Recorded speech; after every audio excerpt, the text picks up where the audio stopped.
Hello ಕನ್ನಡಿಗ ಶರಣು ಶರಣಾರ್ಥಿ ಪ್ರೀತಿಯ ಸ್ನೇಹಿತರೆ, ಇವತ್ತಿನ ನಮ್ಮ ಒಂದು ಜಾಬ್ ಸರ್ಚ್ ಏನಪ್ಪಾ ಅಂತಂದ್ರೆ ಗ್ರಾಮ ಪಂಚಾಯತಿ ನೇಮಕಾತಿ 2026. ಸ್ನೇಹಿತರೆ, ಈ ಒಂದು ಹುದ್ದೆನ ಪಡೆದುಕೊಳ್ಳಬೇಕಾದ್ರೆ ಪಿಯುಸಿ ಅಥವಾ ತತ್ಸಮಾನ ತರಗತಿ ಪಾಸ್ ಆಗಿರ್ತಕ್ಕಂಥ ಅಭ್ಯರ್ಥಿಗಳು ಈ ಒಂದು ಹುದ್ದೆಗೆ ಅರ್ಜಿಗಳನ್ನು ಸಲ್ಲಿಸಬಹುದಾಗಿದೆ. ಅದೇ ರೀತಿ ಈ ಒಂದು ಹುದ್ದೆನ ಪಡೆದುಕೊಳ್ಳಬೇಕಾದ್ರೆ ನೀವು ಯಾವ ಒಂದು ವಯೋಮಿತಿ ಒಳಗಡೆ ಇರ್ತಕ್ಕಂಥ ಅಭ್ಯರ್ಥಿಗಳು ಈ ಒಂದು ಹುದ್ದೆಗೆ ಅರ್ಜಿಗಳನ್ನು ಸಲ್ಲಿಸಬಹುದಾಗಿದೆ. ಅದೇ ರೀತಿ ಆಯ್ಕೆಗಿರ್ತಕ್ಕಂಥ ಅಭ್ಯರ್ಥಿಗಳಿಗೆ ಯಾವ ಒಂದು ಜಿಲ್ಲೆಯಲ್ಲಿ ಕೆಲಸವನ್ನು ನಿರ್ವಹಿಸಬೇಕಾಗತ್ತೆ, ಕುಲಂಕುಷವಾಗಿ ನೋಟಿಫಿಕೇಶನ್ ನಾನು ನಿಮಗೆ ಈ ವಿಡಿಯೋದಲ್ಲಿ ಮಾಹಿತಿ ಕೊಡ್ತಾ ಇದ್ದೇನೆ. ನಮ್ಮ ಯೂಟ್ಯೂಬ್ ಚಾನಲ್ಗೆ ಮೊದಲ ಬಾರಿ ಭೇಟಿ ನೀಡಿದರೆ ಸಬ್ಸ್ಕ್ರೈಬ್ ಜೊತೆಗೆ ಬೆಲ್ ಐಕನ್ ಕ್ಲಿಕ್ ಮಾಡೋದನ್ನ ಮರಿಬೇಡಿ. ಯಾಕಪ್ಪ ಅಂದ್ರೆ ಪ್ರತಿನಿತ್ಯ ನಾವು ಕೇಂದ್ರ ಸರ್ಕಾರ ಮತ್ತು ರಾಜ್ಯ ಸರ್ಕಾರದ ಹೊಸ ಹೊಸ ಉದ್ಯೋಗ ಮಾಹಿತಿ ಕೊಡೋದ್ರಿಂದ ತಪ್ಪದೇ ನೋಟಿಫಿಕೇಶನ್ ನಿಮಗೆ ಬರಲಿದೆ. ಸ್ನೇಹಿತರೆ, ಇನ್ನೊಂದು ಮುಖ್ಯವಾಗಿ ಏನಪ್ಪಾ ಅಂದ್ರೆ ಚಿತ್ರದುರ್ಗ ಗ್ರಾಮ ಪಂಚಾಯತ್ ರಿಕ್ವೈರ್ಮೆಂಟ್ 2026. ಪ್ರೀತಿಯ ಸ್ನೇಹಿತರೆ, ಚಿತ್ರದುರ್ಗ ಗ್ರಾಮ ಪಂಚಾಯತಿ ರಿಕ್ವೈರ್ಮೆಂಟ್ 2026 ಅಂದ್ರೆ ಚಿತ್ರದುರ್ಗ ಜಿಲ್ಲೆಯ ವ್ಯಾಪ್ತಿಯ ಗ್ರಾಮ ಪಂಚಾಯತಿಯಲ್ಲಿ ಖಾಲಿ ಇರುವ ಕರ ವಸೂಲಿಗಾರರು ಹುದ್ದೆಗಳ ಭರ್ತಿ ಮಾಡಲು ಅರ್ಹ ಹಾಗೂ ಆಸಕ್ತ ಅಭ್ಯರ್ಥಿಗಳಿಂದ ಅರ್ಜಿಗಳನ್ನು ಆಹ್ವಾನಿಸಲಾಗಿದೆ. ಹುದ್ದೆಗಳ ಭರ್ತಿಗೆ ಸಂಬಂಧಿಸಿದಂತೆ ಕರ್ತವ್ಯ ಸ್ಥಳ, ಶೈಕ್ಷಣಿಕ ಅರ್ಹತೆ, ವಯೋಮಾನ, ಹುದ್ದೆಗಳ ಬಗ್ಗೆ ಮಾಹಿತಿ, ಓವರ್ ಆಗಿ ಫುಲ್ ನೋಟಿಫಿಕೇಶನ್ ಬಗ್ಗೆ ಮಾಹಿತಿ ಕೊಡ್ತಾ ಇದ್ರಿ, ಗಮನಿಸಿ. ಸ್ನೇಹಿತರೆ, ಯಾವ ಒಂದು ಹುದ್ದೆಗಳ ಅರ್ಜಿಗಳನ್ನು ಆಹ್ವಾನಿಸಲಾಗಿದೆ ಅಪ್ಪ ಅಂದ್ರೆ ಕರ ವಸೂಲಿಗಾರರ ಅಂದ್ರೆ ಬಿಲ್ ಕಲೆಕ್ಟರ್ ಇರ್ತಕ್ಕಂಥ ಹುದ್ದೆಗಳ ಅರ್ಜಿಗಳನ್ನು ಆಹ್ವಾನಿಸಲಾಗಿದ್ದು, ಕರ್ತವ್ಯ ಸ್ಥಳ ಎಲ್ಲಿಯಪ್ಪ ಅಂತಂದ್ರೆ ಹುದ್ದೆಗೆ ಆಯ್ಕೆಯಾದ ಅಭ್ಯರ್ಥಿಗಳು ಚಿತ್ರದುರ್ಗ ಜಿಲ್ಲೆಯಲ್ಲಿ ಕೆಲಸವನ್ನ ನಿರ್ವಹಿಸಬೇಕು. ಎಲ್ಲಿರ್ತಕ್ಕಂಥದ್ದು?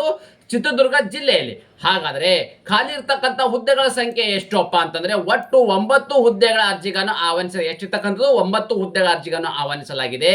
ಹಾಗಾದ್ರೆ ಯಾವ ಮತ್ತು ಗ್ರಾಮ ಪಂಚಾಯತಿಯಲ್ಲಿ ಇರ್ತಕ್ಕಂಥ ಹುದ್ದೆಗಳಿರ್ತಕ್ಕಂಥದ್ದು ಆ ಹುದ್ದೆಗಳ ಸಂಖ್ಯೆ ಎಷ್ಟು ಅಂತ ನಾವು ಮಾಹಿತಿ ನೋಡೋದಾದ್ರೆ ಇಲ್ಲಿ ತಾವು ಗಮನಿಸಬಹುದೇ, ಮೇನಹಳ್ಳಿಯಲ್ಲಿ ಇರ್ತಕ್ಕಂಥದ್ದು 1 ಹುದ್ದೆ ಗ್ರಾಮ ಪಂಚಾಯತಿಯಲ್ಲಿ, ಹಿರೇಹಳ್ಳಿ ಇರ್ತಕ್ಕಂಥದ್ದು 1 ಹುದ್ದೆ ಇರ್ತಕ್ಕಂಥದ್ದು, ಸಿರಗೇರಿ ಇರ್ತಕ್ಕಂಥದ್ದು ಇದು 1 ಹುದ್ದೆ ಇರ್ತಕ್ಕಂಥದ್ದು, ಸಾಣಿಕೇರಿ ಇರ್ತಕ್ಕಂಥದ್ದು 1 ಹುದ್ದೆ ಇರ್ತಕ್ಕಂಥದ್ದು, ಅದೇ ರೀತಿ ತಂಡಗ ಇರ್ತಕ್ಕಂಥದ್ದು ಎಷ್ಟು 1 ಹುದ್ದೆ ಇರ್ತಕ್ಕಂಥದ್ದು, ಆರ್ ಮೆಲ್ನೂರು ಇರ್ತಕ್ಕಂಥದ್ದು 1 ಹುದ್ದೆಗಳು, ದೊಡ್ಡನೇರಿ ಇರ್ತಕ್ಕಂಥದ್ದು 1 ಹುದ್ದೆಗಳು, ಜಾಜೂರಿಗೆ 1 ಹುದ್ದೆ ಇರ್ತಕ್ಕಂಥದ್ದು, ಯಜ್ಞಾಯನಕನಹಳ್ಳಿ ಇರ್ತಕ್ಕಂಥ 1 ಹುದ್ದೆಗಳು. ಅಂದ್ರೆ ಚಿತ್ರದುರ್ಗ ಜಿಲ್ಲೆಯಲ್ಲಿ ಗ್ರಾಮ ಪಂಚಾಯತಿ ವ್ಯಾಪ್ತಿಯಲ್ಲಿ ಬರ್ತಕ್ಕಂಥ ಖಾಲಿ ಇರ್ತಕ್ಕಂಥ ಹುದ್ದೆಗಳು ಯಾವ ಒಂದು ಗ್ರಾಮ ಪಂಚಾಯತಿಯಲ್ಲಿ ಎಷ್ಟೆಷ್ಟು ಹುದ್ದೆಗಳಿದೆ ಎಂಬುದನ್ನು ಕುಲಂಕುಷವಾಗಿ ಮಾಹಿತಿ ನೀಡಿದ್ದೇನೆ.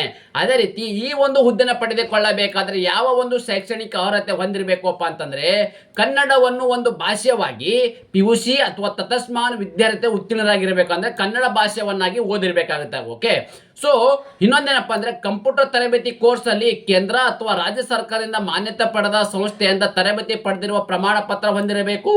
ನೋಡಿ, ಇಲ್ಲಿ ಪಿಯುಸಿ ಪಾಸ್ ಆದ್ರೆ ಸಾಕು ಈ ಒಂದು ಹುದ್ದೆಗೆ ಅರ್ಜಿಗಳನ್ನು ಸಲ್ಲಿಸಬಹುದಾಗಿದೆ. ಅದರಲ್ಲಿ ಮುಖ್ಯವಾಗಿ ಏನಪ್ಪಾ ಅಂದ್ರೆ ನೀವು ಇಲ್ಲಿ ಕಂಪ್ಯೂಟರ್ ಕೋರ್ಸ್ ಅನ್ನ ಮಾಡಿರಲೇಬೇಕಾಗತ್ತೆ. ಯಾವುದಪ್ಪ ಅಂದ್ರೆ ಕೇಂದ್ರ ಸರ್ಕಾರ ಮತ್ತು ರಾಜ್ಯ ಸರ್ಕಾರದ ಮಾನ್ಯತೆ ಪಡೆದ ಯಾವುದೇ ಒಂದು ಇನ್ಸ್ಟಿಟ್ಯೂಟ್ ಅಲ್ಲಿ ನೀವು ಕಂಪ್ಯೂಟರ್ ಕೋರ್ಸ್ ಅನ್ನ ಮಾಡಿರ್ತಕ್ಕಂಥ ಅಭ್ಯರ್ಥಿಗಳು, ಆ ಕೋರ್ಸ್ ಜೊತೆಗೆ ನಿಮ್ಗೆ ಅಲ್ಲಿ ಸರ್ಟಿಫಿಕೇಟ್ ಹೊಂದಿರತಕ್ಕಂಥ ಅಭ್ಯರ್ಥಿಗಳು ಮಾತ್ರ ಈ ಒಂದು ಹುದ್ದೆಗೆ ಅರ್ಜಿಗಳನ್ನು ಸಲ್ಲಿಸಬಹುದಾಗಿದೆ. ಸ್ನೇಹಿತರೆ, ಅದೇ ರೀತಿ ಈ ಒಂದು ಹುದ್ದೆನ ಪಡೆಯಬೇಕಾದ್ರೆ ಯಾವ ಒಂದು ವಯೋಮಿತಿ ಒಳಗಡೆ ಇರ್ತಕ್ಕಂಥ ಅಭ್ಯರ್ಥಿಗಳು ಈ ಒಂದು ಹುದ್ದೆಗೆ ಅರ್ಜಿಗಳನ್ನು ಸಲ್ಲಿಸಬಹುದು ಅಂದ್ರೆ ದಿನಾಂಕ 8/2/2026 ಅನ್ವಯವಾಗುವಂತೆ 18 ವರ್ಷ ಮಿನಿಮಮ್ ಇರ್ತಕ್ಕಂಥದ್ದು. ಎಷ್ಟಿರ್ತಕ್ಕಂಥದ್ದು? 18 ವರ್ಷ ಮಿನಿಮಮ್. 8/2/2026 ಅನ್ವಯವಾಗುವಂತೆ ಮಿನಿಮಮ್ ನೀವು 18 ವರ್ಷ ಇರಬೇಕಾಗುತ್ತೆ. ಸಾಮಾನ್ಯ ವರ್ಗದ ಅಭ್ಯರ್ಥಿಗಳಿಗೆ 35 ವರ್ಷ, 2A 2B 3A 3B ಅಭ್ಯರ್ಥಿಗಳಿಗೆ ಗರಿಷ್ಠ 38 ವರ್ಷ, ಪರಿಶಿಷ್ಟ ಜಾತಿ ಪರಿಶಿಷ್ಟ ಪಂಗಡ ಅಭ್ಯರ್ಥಿಗಳಿಗೆ 40 ವರ್ಷದ ಒಳಗಡೆ ಇರ್ತಕ್ಕಂಥ ಅಭ್ಯರ್ಥಿಗಳು ಈ ಒಂದು ಹುದ್ದೆಗೆ ಅರ್ಜಿಗಳನ್ನು ಸಲ್ಲಿಸಬಹುದಾಗಿದೆ. ಅದೇ ರೀತಿ ಆಯ್ಕೆ ವಿಧಾನ ಹೇಗೆ ಮಾಡ್ತಾರೆ ಅಂದ್ರೆ ಸೆಲೆಕ್ಷನ್ ಪ್ರೊಸೀಜರ್ನ ಹೇಗೆ ಮಾಡ್ತಾರಪ್ಪ ಅಂತಂದ್ರೆ ಪಿಯುಸಿಯಲ್ಲಿ ನೋಡಿ, ಪಿಯುಸಿ ಪರೀಕ್ಷೆಯಲ್ಲಿ ಅಭ್ಯರ್ಥಿ ಗಳಿಸಿದ ಅಂಕಗಳನ್ನು ಆಧರಿಸಿ ಅಥವಾ ಪರೀಕ್ಷೆಯಲ್ಲಿ ಪಡೆದ ಶೇಕಡಾವಾರು ಅಂಕಗಳ ಪರ್ಸೆಂಟೇಜ್ 50 ಅಂಕಗಳು ಮತ್ತು ಕಂಪ್ಯೂಟರ್ ಸಾಕ್ಷರತಾ ತರಬೇತಿಯಲ್ಲಿ ಪಡೆದ ಶೇಕಡಾ 50% ಅಂಕಗಳನ್ನು ಒಳಗೊಂಡು ಅರ್ಹತೆ ಆಧಾರದ ಮೇಲೆ ಅಭ್ಯರ್ಥಿಗಳನ್ನು ಆಯ್ಕೆ ಪಟ್ಟಿ ಸಿದ್ಧಪಡಿಸಲಾಗುವುದು. ಅಂದ್ರೆ ನೀವು ಗಳಿಸಿರ್ತಕ್ಕಂಥ ಏನು ಪಿಯುಸಿಯಲ್ಲಿ ಗಳಿಸಿರ್ತಕ್ಕಂಥ ಪರ್ಸೆಂಟೇಜ್ ಏನಿದೆ ಅದರಲ್ಲಿ ನಿಮಗೆ 50% ಅನ್ನ ಕನ್ಸಿಡರ್ ಮಾಡ್ತಾರೆ.